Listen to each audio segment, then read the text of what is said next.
Welcome to Rubber Chickens and Scabs. I'm fucking Fletch, and I'm forgetting who the fuck I am. We got Grizz with us, and we've got our buddy Bryan Goodrich from the Gadwalls, our good man from Punk Rock Dads and fucking punk rock community. This man is a legend. Anyways, Bryan, welcome to the show. How you doing, man? Good. How you doing? Oh, you know, just living the dream and fucking wiping dirty asses and, living the dad life. And, yep. I know you're no stranger to that because, you've got quite the little horde under you guys. Yeah, we're growing a soccer team over here. Fucking soccer team or a farm.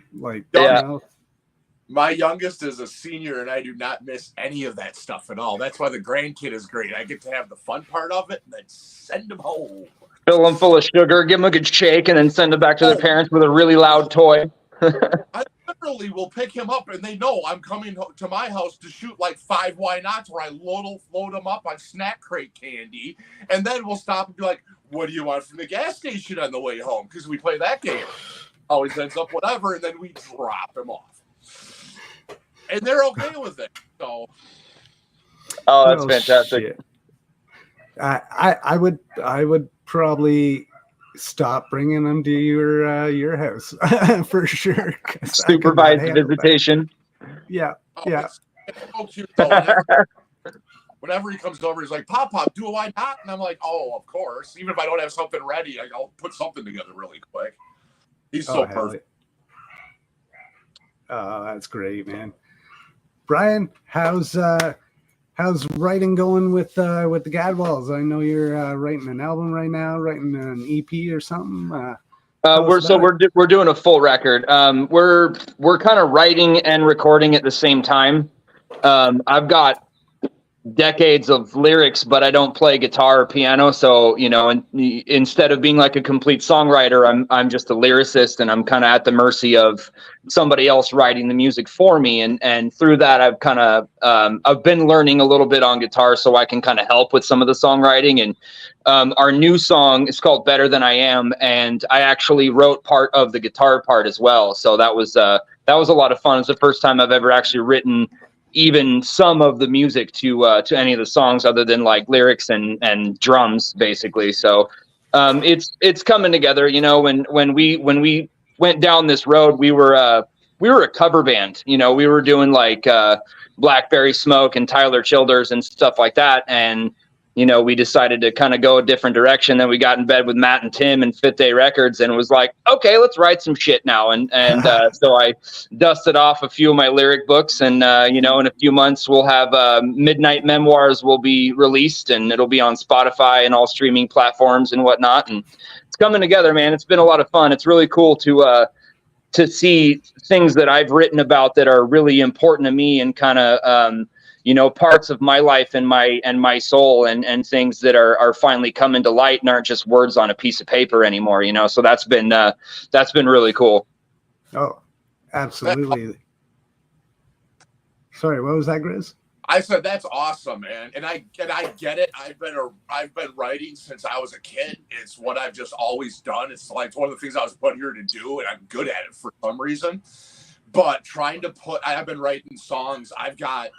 I couldn't even tell you. You get it. You probably got 100 songs somewhere that you've never even showed to people, let alone what you have. And same thing. I can play guitar, a little punk guitar, but I sure shit can't sing at the same time. So I can't put my own music together. And around here, it's brutal because, well, first of all, nobody wants to be in a thrash punk band with a 47-year-old grandpa. And second of all, bars don't book original bands. They only book cover bands around here. So everybody only wants to do cover bands. So it's impossible to try to put a band together, especially being a lyricist. It's like, I'll sing. I suck at it, but I'll freaking do it. I just need a band to do it with. I want my songs out there, but short of doing an open night poetry, it's like, what do you do? So I get that, dude. That's so cool that you finally found someplace and you can do that, man. I'm so happy for you.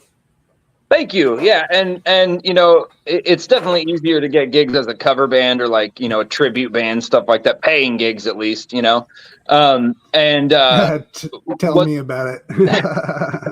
what's been cool is I've kind of learned to sort of write like vocal melodies to some of the stuff. If I'm writing something, I can hear it in my head and I can kind of hum it along and sing it along. I can take it to Corey and Piero and basically sing it to them a cappella, and they'll just kind of, oh, there it is. And then we wrote the song, and so those guys make it real easy to get through that part of the process. And then like in the blink of an eye, we're hitting record and going from there. So the writing process has been pretty good. The only challenge is like everybody having busy work schedules, and Corey and I both have little ones, and so we're dealing with kids' schedules, and kids, they're little petri dishes with fucking pigtails. So it's like every other day there's some new plague that we're dealing with at the house, and we don't want to infect everybody else. And so it's like, trying to herd cats in a rainstorm, man. Sorry, guys, that was a little fucked up. I had like doubling happening here. I don't know if anybody else fucking heard that. No, it's not bad. Oh no, I had like Bryan talking, and then what you just talked about was fucking doubling up. I was like, Jesus fuck. Right. Hopefully nobody else heard it. Maybe it was just on my end. Hopefully it didn't translate through. So if that's the case, hey, never mind. Say la fucking V. It's a remix. It's a fucking remix. Just put an EDM beat behind it and call it dubstep, and we'll be fine. There you go. Blast at the end of it. Oh fuck yeah. So Bryan, what has been, I gotta ask because I have had a few of these, what has been lately your most interesting moment as a dad? Like, you had to deal with something interesting or something. You don't have to go into like graphic shit or anything like, or whatever.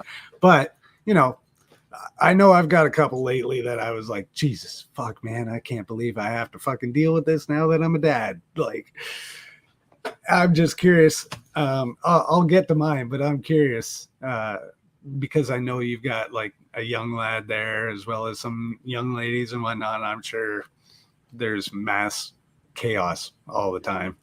Yeah, a little bit. So I've got 3 ridiculously intelligent, incredible, beautiful teenage daughters, and then I've got a 5-year-old son who's my fucking twin. Like he is every bit of me that I was when I was a child. And it's funny, the older my dad gets, the more he looks like my granddad. The older I get, the more I look like my dad. And my son is almost fucking identical to me when I was a kid. So when I was little, my parents called me WLD, which stood for weird little dude, because I just made up all kinds of weird shit.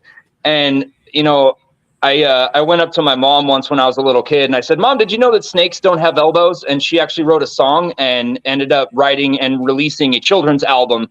And half of the shit on that record was based on the random obscure things that a, curious 4 or 5-year-old boy says to his mom, and my son. So, aside from having to, kind of keep a close eye on the girls with, boys and things like that. And we live right across the street from the high school. So that's, that's a blessing and a curse. Yeah, no doubt. But my son has recently discovered how enjoyable and entertaining farts are.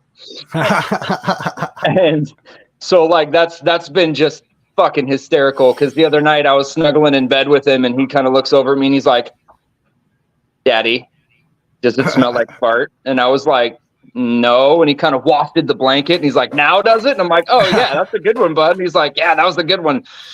And this morning we're sitting on the couch and he's kind of eating breakfast and he leans up and he's kind of snuggling against me and he's like, Dad, my butt itches from farting last night.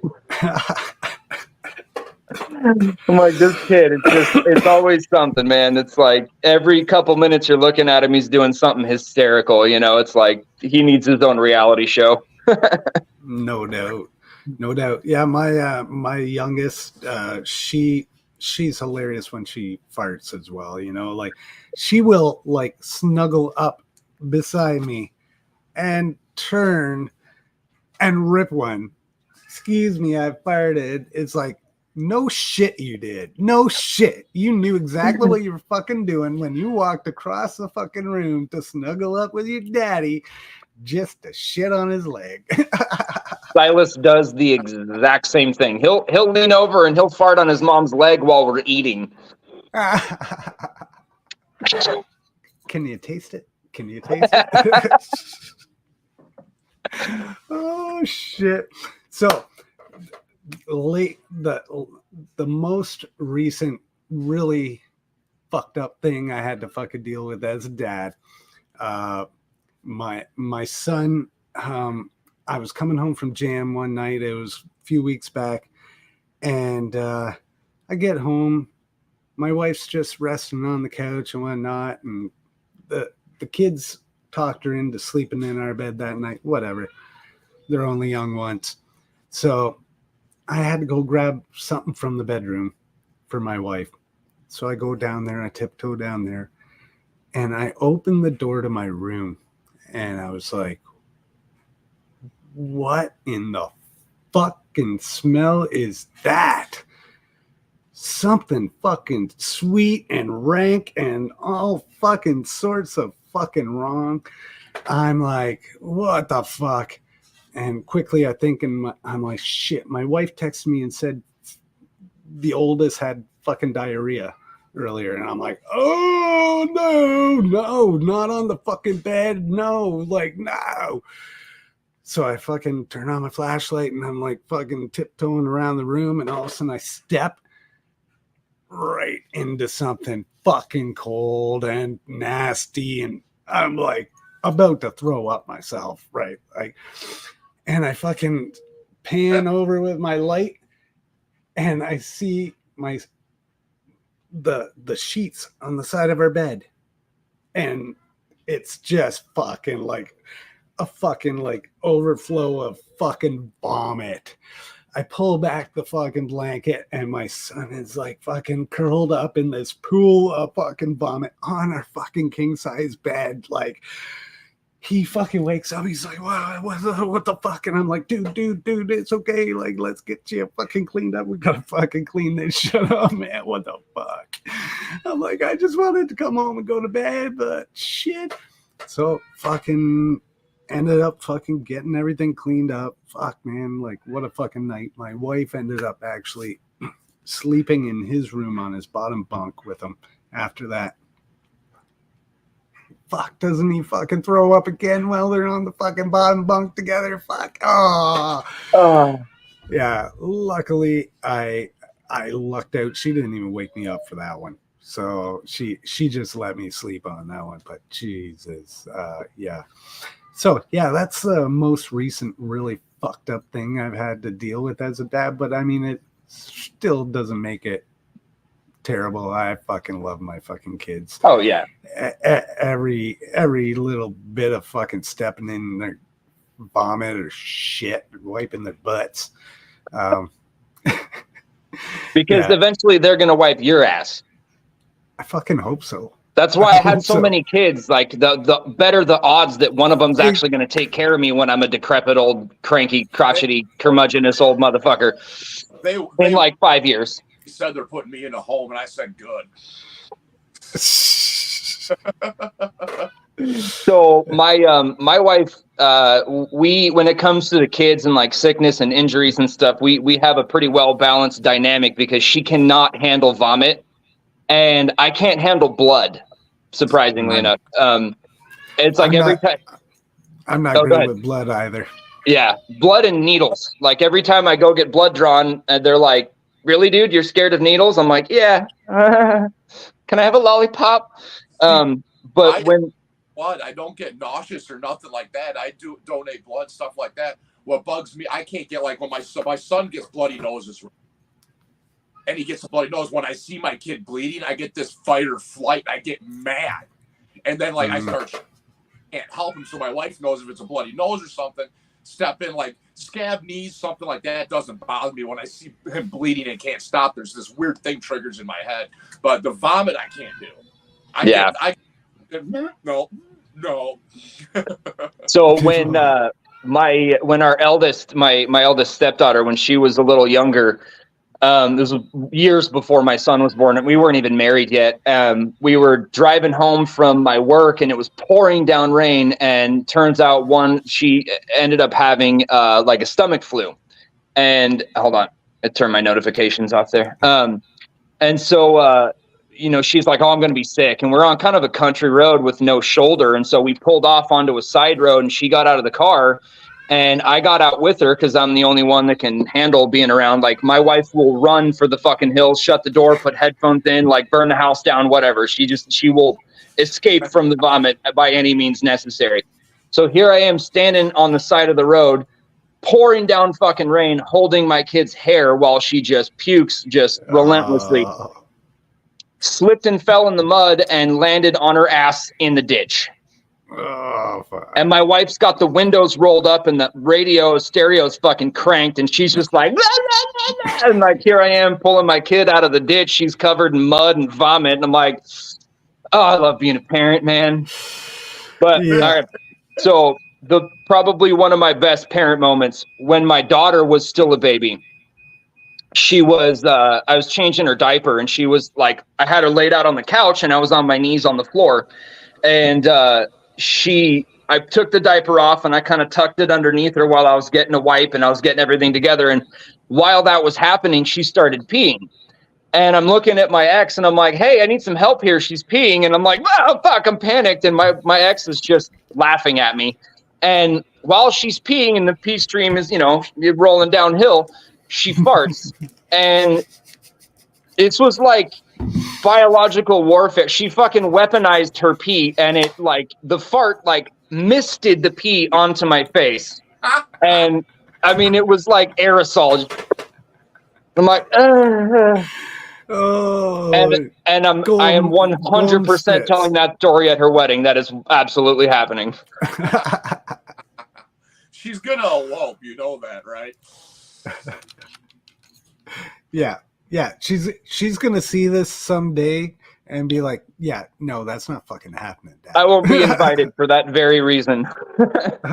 There'll be more, but that's the one she'll use. So, Bryan, where do you live? I live in Southern Oregon. Okay, wow, we got all over the place. That's all I was wondering tonight. That's cool. Yeah, I grew up in North Central Washington. I was born and raised in Wenatchee. And then when I was in high school, my dad moved to the North Bay area, Marin County, Sonoma County, just north of San Francisco. And when I graduated, I moved down there to be with him and my sister. And I spent almost 20 years down there. And then COVID kind of pushed us out of California. I mean, we could barely afford to be there at that point anyway. And so we had some friends here in Jackson County. So we kind of took a jump. So, I'm a little closer to my mom now because she still lives up in Washington where I grew up. And so I'm kind of the middleman between my family in the Bay Area and my family in Washington. And I got a bunch of family in Seattle and all over the place. So it's kind of a good spot for us. That's cool. I would love to. I've never been out there. That's where my dream place to move would have been. That's mainly for the weather. I hate the heat. I don't mind the cold, but I hate the heat. I like 60 all around would be perfect. I don't care if it's raining. Yeah. Well, it gets pretty hot here. This summer was pretty mild. We actually only had 1 week where it was 106, but normally most of the summer it's high 90s, low hundreds, and then it'll get 112 for a few days, and then late August, early September, everything's on fire. And so there's, right now, my son's been stuck inside all day because the air quality is on the verge of hazardous, and he's got asthma, and so does half my family. So, there's definitely pros and cons to being in this area specifically. My wife grew up on the coast in Brookings in Oregon, so she's kind of more used to that coastal weather and stuff, and the rain and the more milder temperatures and whatnot. But where I grew up, it was 105 all summer and then 3 feet of snow from November to March, and I actually remember as a kid, my grandmother took me trick-or-treating when I was 5 or 6, and we got stuck in a snowstorm actually on Halloween. Yeah. That was same in Wisconsin. I I believe it. Same in Ontario, man. Always had to wear winter coats or snow pants over our costume when we went trick or treating because there'd be a foot of snow on the ground now. You know, we don't see that now very much. Well, right. We still get the 30 below and stuff like that, but we don't get the snow as much as we used to, which I'm fine with. Oh, shit. So, fucking Bryan, Lee's already heard this story, but it's fucking, again, coming home from jam. Everything fucking happens when I'm coming home from jam. All the fucking weird shit, right? So this one night, I'm fucking coming home from jam. I dropped my my buddy Ryan off, my drummer. Turning around the corner from there, and I'm like, wow, man, it's really fucking foggy. It didn't seem this foggy before. And I turn another corner, and I'm going down the street, and I'm like, Jesus, this is really foggy. I pull into the 7-Eleven because I need smokes. And no shit, there was a fucking car there spewing so much goddamn fucking smoke that it made the entire fucking neighborhood look like it was fucking like foggy. And I was like fucking blown away. This is what it fucking looked like. Oops, there we are. Like, that was not even as bad. Like, there it was just kind of dissipating a bit, but we were inside and this dude comes kind of stumbling in, so I don't know what the fuck he was on, but he's like carbon dioxide poisoning from being lost. Oh shit, you know what, I never even thought of that. I should have probably offered some help or something. Fuck.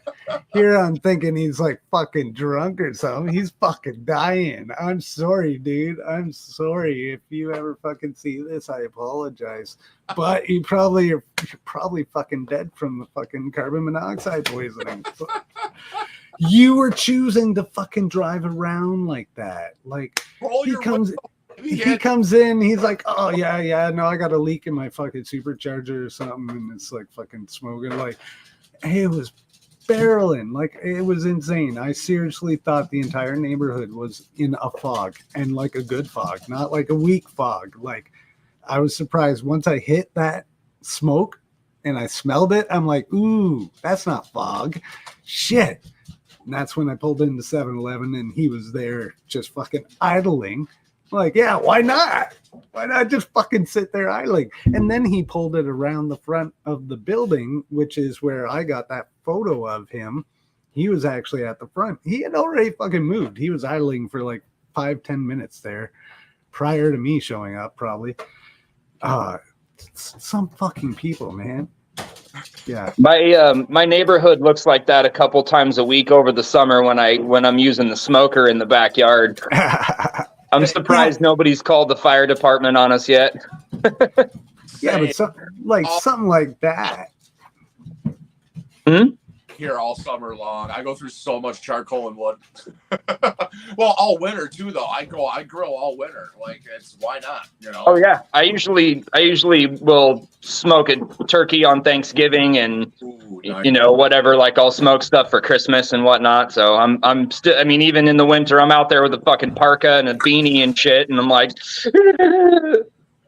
but the food's hot. Oh, exactly. So, have you guys ever thought about aliens? I have one, actually. It's a liar. My alien. Let me go find him. I'll be right back. All right. Alien feline. So, have you been watching all the stuff about this new alien crypt or whatever that was found? And I see all the memes for it, but I haven't seen any actual news about this thing. Have you seen it? Oh, is that the one where it looks like a fucking paper mache fucking shit? Yeah, it looks like a freaking ET skeleton from the movie or something. Yeah. It was like presented to Mexican Congress or something like that. it found it had been kept a secret for like fucking generations or something like that. I'll have to look more into it. I did get around to doing that today. Get busy packing for the new house. Yeah. Always. I can't recall. I think they tried. Oh, there's the fucking alien. Look at that fucking thing. My dogs are trying to eat him. Hey, piss off. There he is. Oh, there he goes. That's Apollo.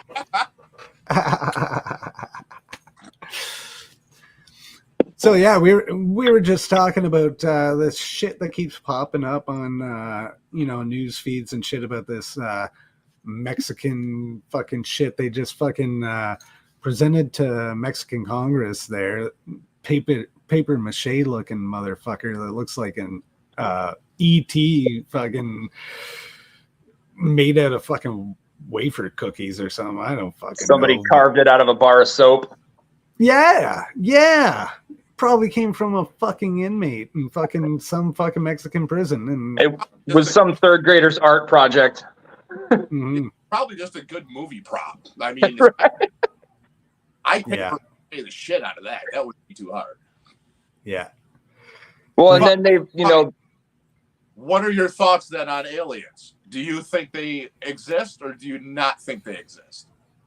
I think the probability of there being that many planets and stars and all of that stuff and us being the only life, that's kind of flimsy if you ask me. And when I was in high school, I read an article about they sent one of the unmanned little rovers to Mars and were picking up rocks and fossils and samples. They actually found bacteria fossils in some of the samples they had picked up on Mars, which is literally proof that there is life on other planets, because bacteria is very small, but it's obviously like it's alive, it's life, And a few years ago, the Pentagon released footage from a fighter jet. They were doing some training, the Air Force or somebody was flying a military plane, and they got footage of a craft that went from 20 or 30,000 feet in the air to ground level in the blink of an eye. And you can hear the pilot going, "Whoa, what the fuck? Did you see that?"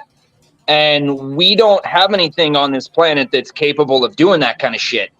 And then I was watching a documentary, and they were interviewing sailors that were part of this big move through the Atlantic during World War II.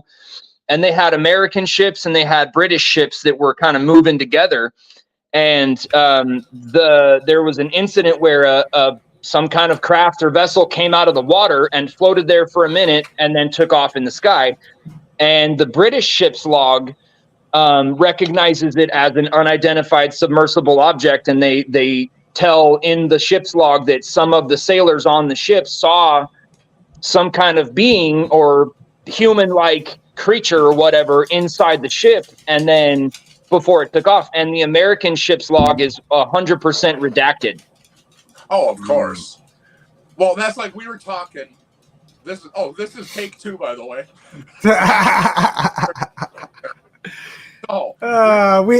We originally. Oh, excuse me. That fucking vape hit me hard. Originally, we had Maddie on here, and my dumbass fucking forgot to hit fucking record. So. Like 90 part duh is happening, and we have the beautiful Bryan Goodrich with us. But we were talking about that because everything had just come out a month or two ago about the government finally releasing the documents saying that there's proof. And I said, I'm like, first off, just because they released it, I guarantee it's redacted like a son of a bitch. It's probably only thing you read through them, the only thing that aren't blacked out are and, the, is, was. All the words, everything's just blacked out. I could just release does not mean redacted. Absolutely. Yeah. Now I don't know about you guys. Have you heard of this show? I've been watching fucking Secret of Skinwalker Ranch. I haven't watched it yet. I haven't seen it yet either. It is very fucking interesting. This fucking ranch is pretty wild for some very unexplained fucking phenomenon happening over there. So they're on season 4 just started, 3 episodes in. Turns out they're one of their main dudes. His name's Travis. Can't remember the last name. He's an astrophysicist. He's like fucking smart motherfucker. Great TV personality as well. So with the government all of a sudden declassifying everything, he's been doing this show for 3 seasons already. He's been working with people doing these crazy fucking experiments on this ranch, seeing some crazy shit and this and that, and they're trying to get answers. It comes out when the government declassifies that he was actually one of the head leads for the DOD on UAPs and shit like that. The guys he's been working with for the past 3 fucking years don't even fucking know that, because he couldn't fucking tell them that. All of a sudden they're like, oh, this guy is like actually legit, like fucking. So anyways, this fucking season, serious, I watched the fucking episode last night and it kind of left me a little fucking like, wow. So they're launching fucking rockets and shit, drones, like fucking, we're talking like 50 drones at a time in fucking sequence all together, shit like that. They're doing crazy fucking experiments. So they fire up this fucking rocket. They're firing off rockets with slow motion fucking cam, like, and we're talking the top of the top quality fucking camera with the technician. So they fire off a bunch, and they keep actually deflecting at certain height, right? There's nothing there to the fucking naked eye, but something is fucking with those rockets at that level. So they fire off this 3rd rocket and it goes up and the fucking motor explodes on it. Now they've just fired off like 2-3 other ones that were completely successful. Like, these are not cheap rockets either. So they were taping it with the slow motion, or the, you know, whatever, where they're taking a million pictures a second. And when they saw it take off and it illuminated shit, there was like some fucking distortion up in the air about 40 feet or so. Just a distortion in the whole image, like while everything was happening. And as that fucking rocket got to that point, that's when it exploded. When it hit that fucking distortion in that fucking air. Jesus. Fucking wild. And like, yeah, you gotta watch the show, man. It is fucked up. Actually, but well, like we were saying, I mentioned it last time. Like, the odds, I mean, you can't say there's not another life force out there, because we're one of 9 planets. I believe in Pluto. I'll bring this up again. Kids get that Santa Claus. I believe in Pluto. Goddamn. So we're one of 9 planets just in our star system. That's just our star system. And now think, is that a big star system, small? Well, it don't matter, because like, we're only one of over 3,900 star systems just in our galaxy, the Milky Way. Yeah, exactly. Break those numbers down. And then there's believed to be billions. That's a B like in bong. Billions of freaking galaxies. So what comes after trillion? Is it quadrillion? Yeah, quad. Yeah, I think so. So I actually crunched the numbers since the last time. It comes out to something like 4 on the low end. Like, if there's only 8 planets per star system, it would come out something like 15 quadrillion planets that we know of. Jesus. And to believe that there's not life on other planets or out there, like, I'm a narcissist, like, through and through. To believe we're the only, like, I mean, and not only that, like, to believe that there's not planets that are just complete energy. You know what I mean? We could have an entire another civilization of alien life living on this planet that is just in the form of energy.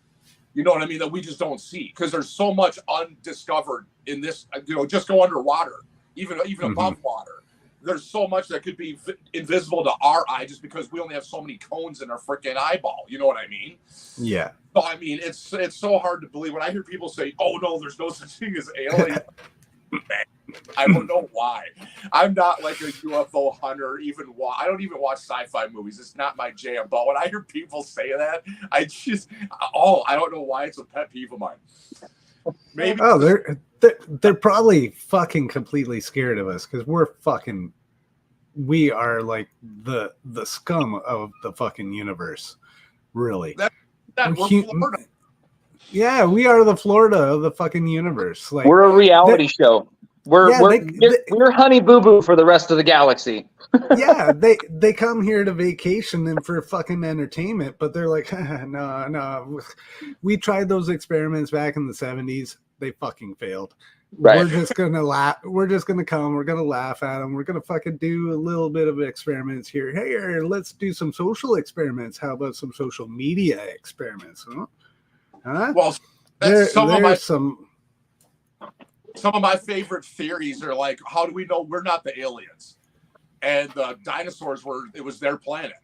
How do we know the dinosaurs weren't the freaking aliens? Look at just about any monster movie, the aliens, what the hell do they look like? You know, but I mean, we have no clue because there's only records going back so far. We have no idea if we even belong on this planet. The way the Earth is trying to reject us, I'd say we probably don't. Well, and you know, I don't know if you guys are familiar with Graham Hancock. He's an author, and he kind of specializes in like alternative history and things that are really kind of not acceptable in the archaeology community, because he takes information and theories from archaeological digs and ancient civilizations, and he kind of has these alternative ideas about it. And one of the things that he discusses is finding some symbols in a dig in the Middle East, and found the same symbols in, not him, but researchers and you know, archaeologists and stuff had found the same symbols in some of the most primitive, most remote tribes in the Amazon. And his theory and what the symbols kind of look like to him is some sort of vessel and some kind of people or whatever, taking people from the Middle East and bringing them across the world and dropping them in the rainforest in the Amazon. And all of this stuff that he had seen and all this research he had done kind of pointed toward that being the origin of the tribal people in the Amazon, and like the first inhabitants of that part of the world were basically aliens picking up a group of people and dropping them over there and saying, okay, well, let's see how they do in the rainforest, you know, and you know, he's been blacklisted in a lot of circles in the archaeology community because he has a lot of really interesting things to say that go against traditional history and archaeology and stuff. And a lot of researchers and a lot of historians are really too scared really to explore that kind of information, you know. And Grizz, what you're saying about aliens maybe being on the planet or like in the ocean or whatever, you know, they've been saying for decades that we know more about our solar system than they know about our oceans, because we can't get that far down. And you know, if you think about a lot of movies and stories and stuff about like you know, the Bermuda Triangle or the lost city of Atlantis and unexplained things, and there are hundreds, maybe thousands of accounts of people seeing vessels come out of the ocean and into the sky and just disappear. So, you know, the idea that that's happening is not unrealistic conventionally, but I wouldn't think entirely impossible. And then you factor in a guy like Bob Lazar, who used to work for the DOD, or he worked for the NSA. Like, he was an engineer and a scientist, and he worked in a secret government facility. We worked at Area 51, I believe. And since the 80s, he had been tasked with reverse engineering a craft that we had uncovered that we couldn't figure out how it works. And it was using technology that we didn't have. And they had two vessels, one of which had crash landed and they recovered it, and the other they actually found in an archaeological dig. And of course, it was all hush hush and secrets and stuff. And a lot of people thought that Bob was fucking nuts. And when he came out with all this information, he had his phones tapped. He had government officials following him around. Like they put him under a microscope, and he almost disappeared to a black site for forever, but, and, here we are, however many decades later, his story has been completely consistent this entire time since the 80s. Every interview, every time he's spoken publicly and told his story, it's been exactly the same. It's never varied. So the odds of him being full of shit have just dwindled down to almost nothing. Huh. Yeah, no shit. Fuck, man. Talking about the ocean, I mean, how many thousands of species have we not even discovered yet? Like, it's probably millions of species we haven't discovered yet. Yeah. And when they do discover a new one because they get a new submarine that can go another 100 feet deeper than the last one, they always find like another 100 species. These things always get more bizarre the deeper they go. These species they find, and I don't know how many times like, this thing looks alien. Maybe it is. Yeah. I mean, we don't know what you're pulling out of there. As long as the submarine Xbox battery remote doesn't die in the process. Too soon? Sorry. I was going to go there, but I'm glad you did. I wish my hand was empty. I was going to do this, but it wasn't quite empty. Damn!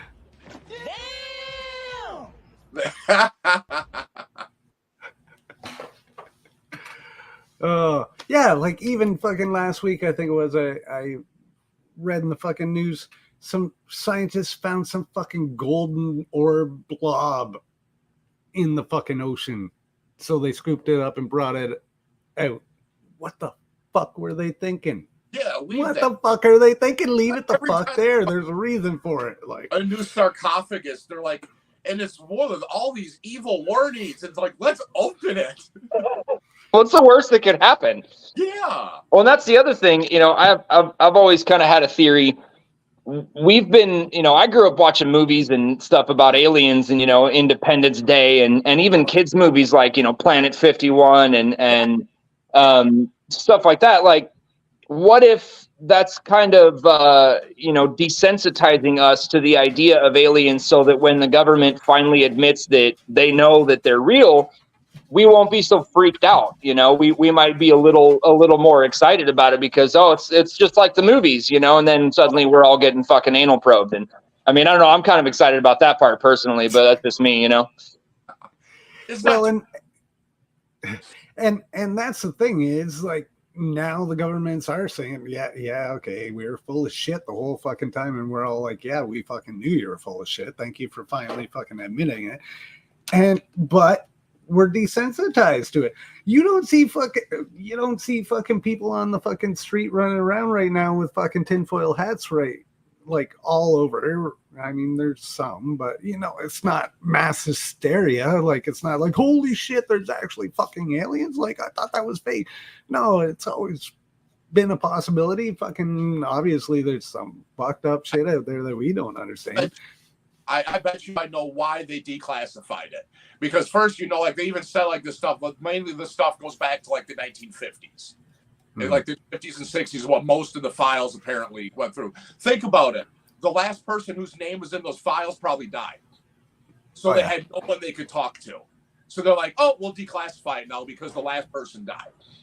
Because that would be about that age, you know what I mean? That would actually make sense. They're like, hey, because I guarantee there's no name in that declassified document that can be interviewed by CNN.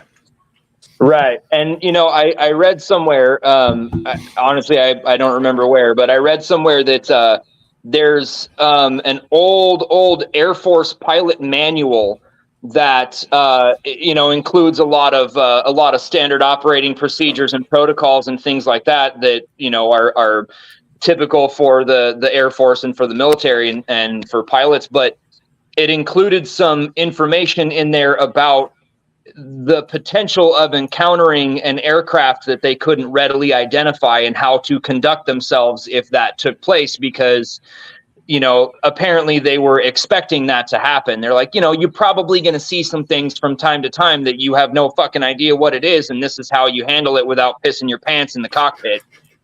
But that might be also why they call it a cockpit. Fuck if I know, you know. Speaking of, hey Fletcher. Yeah. Did you bring one of the suckers?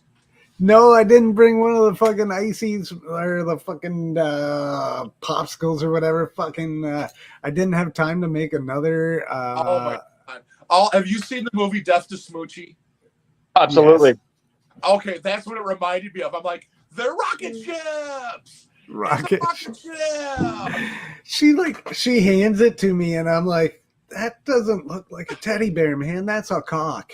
Like, that's a cock and balls. And, and unfortunately, the wife and the daughter picked like pink watermelon as the flavor. So it's like fucking light, almost see-through pinky. Like, oh yeah, it's a cock. That picture, it's not a bear. I instantly thought of Death to Smoochie with the freaking cookies. Oh my god. I actually just watched that again. I came across, found my old, when we're sorting and moving, packing for moving, you know, and I found my whole binder of burned DVDs, and I found Death to Smoochie because it's not on any streaming services, and it never is. So I actually busted freaking, I think I got like a PS3 that we were playing movies on. We watched Death to Smoochie a couple weeks ago. Yeah, we got 2 PS3s here, and that's pretty much all they're really good for. Kids don't really care for the games that I have for them. I got rid of all the cool games when we got Xbox. So, but yeah, they're great for like playing audio CDs. I don't have a fucking CD player anymore. My laptop doesn't have a CD player. My fucking car doesn't have a CD player anymore. It's like, what the fuck? See, my car's got a CD player, so I've still got the binder full of CDs. I've got the 2 visor things full and flopped down, man. I can picture it. I've got like my Dwayne Peters skateboard in the freaking back seat too. It totally looks like someone like literally just walked out of the 90s. And actually, I found a bag that had an extra pair of shorts. It was actually a pair of Ocean Pacific board shorts from like mid-90s. Fuck. Because I'd always bring an extra pair of pants in case I freaking shredded a pair when I was at the park. Or pooped them. Everybody Gotta be prepared for any scenario, you know? Just exactly. You need to have those fucking Saved by the Bell shorts with you at all time. Oh, God. I've got those. I just came across those again the other day. I'll have to break those back out.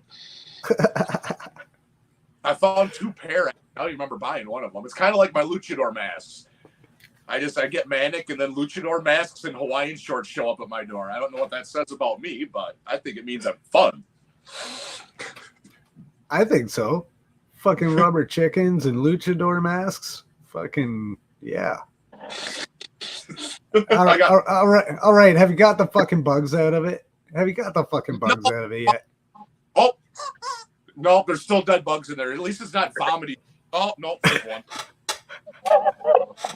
Yeah, no, you missed that one. That was funny. The first day I squeezed it, and it just vomited like freaking dead Asian beetles all over the floor. They're still there. they're still there. It's a legit rubber chicken. It's been around for a while. Yes, for a while. Can't find the good ones anymore. All you can find are those cheap little plastic ones. Can't find the big rubber ones that are annoying.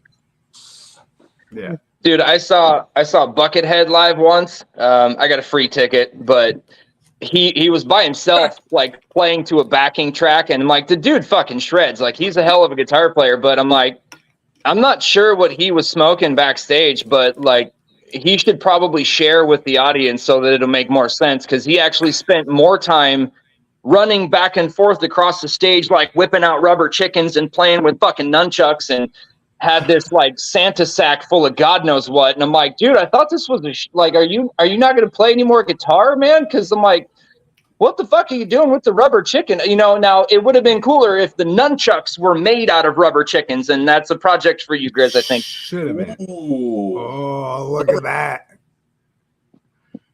I mean, Yeah, if they make nunchucks out of fucking dildos, they can make nunchucks out of rubber chickens. You know what I'm saying? Well, I just solved the world question of who is Buckethead. It's fucking Carrot Top, man. I've always thought that. Now Buckethead's too skinny. Carrot Top's fucking like huge. He's some kind of fucking jacked up monster now. That'd be on steroids. Oh yeah, definitely. Steroids and some other fucking weird shit that hasn't been explained by science yet. Shit that he got from the aliens where he's from.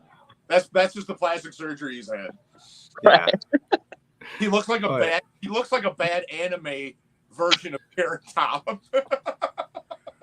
Yep. He looks like Mickey Rourke's fucking bastard son. Mickey Rourke, though, his problem was all the bone damage that he got from when he went pro boxer. Right. A couple of years, they said that's what caused all that damage. And then he tried to repair it with plastic surgery, and it was like trying to glue a face together that you were missing pieces of. And just shoved it in the way. Yeah, he looks rough. Well, have you seen him lately? He's starting to look like Michael Myers from fucking Halloween. Yeah. Oh, yeah. Man. He was always one of my favorite actors, too, man. Anything he was in was always good. Yeah.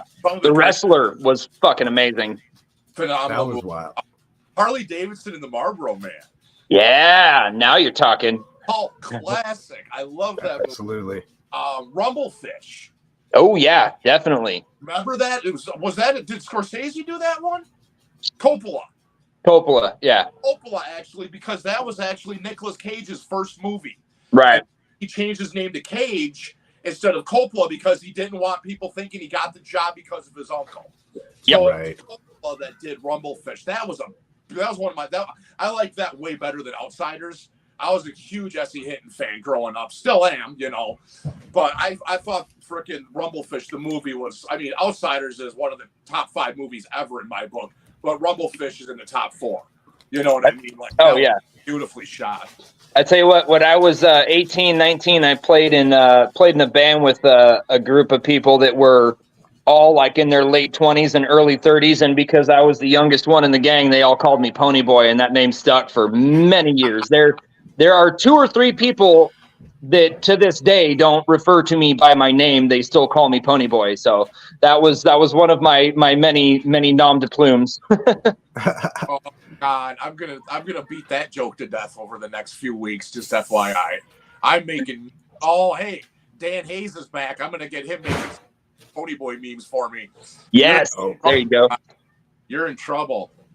Oh, fuck yeah. Bring it. All right. Well, I think we're going to call her to a close. Bryan, it has been a fucking blast, man. I hope you come back on anytime, man. Come on, shoot the shit, curse, swear, fucking get fucking high and, have fun. But, I hope you had fun, dude. Thanks so much for having me on, guys. It was a blast. I'll definitely be back anytime. Absolutely. It was great having you on here, man. I think you're one of the few people I haven't had a FaceTime with. You weren't there for the one, were you? The wrestling one? Wrestling Zoom? No. I remember. That was kind of a... I've actually got a recording of that, so... You gotta send that to me. I gotta watch that. Oh my God. I will dig it out. I will dig it out for sure. We gotta get a little clicker or a bell or something every time Fletch says something like really Canadian, like a boot or going out. Like we got to get a little dinger for that. The rebel, it's just got to like vomit a beetle every time he says something Canadian. All right. Wait, I keep thinking my phone's ringing. No, that's just. You missed the story. So, my phone, that's actually my ringtone, is Matt McConaughey saying, all right. So, the one night, my wife and my grandson Oliver are down in the kitchen, and my phone was there. I was off doing something because I always get distracted. Imagine that. And my phone rings, and he looks at my wife and goes, why Pop's phone say, all right? My wife looks at him dead in the eyes and goes, because Pop's 15. Pop's old for 15. She's like, yes, he is. That's Oh, fantastic. out of the mouths of babes. All right, guys. It's been a pleasure. Thank you, anybody who's tuned into us. And yeah, have an awesome Saturday night, and we'll see you guys soon.